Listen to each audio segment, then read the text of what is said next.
Hello everyone, welcome to another video. Today I will show you how to share BeReal on Instagram. Now this is actually fairly simple. So there are two ways how to share BeReal on Instagram. Now first way is to post a BeReal, go to three dots here and then click share on, and then here you can share your BeReal to Snapchat, Instagram, Twitter, Facebook or other social media. Now as you can see, you can do it like that, or we can exit out of it and we can go and click on the BeReal photo here.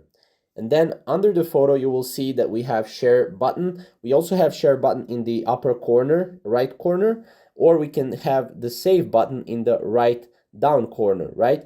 Now, if we want to share this to Instagram, obviously we click just on Instagram icon, and we can also share this to Twitter, Facebook, and Snapchat, as you can see. But this is pretty much how everything works.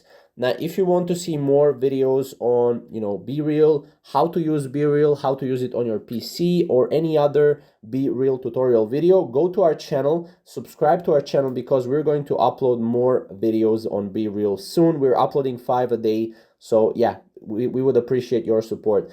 Thank you guys for watching. We'll see you in the next upcoming BeReal video.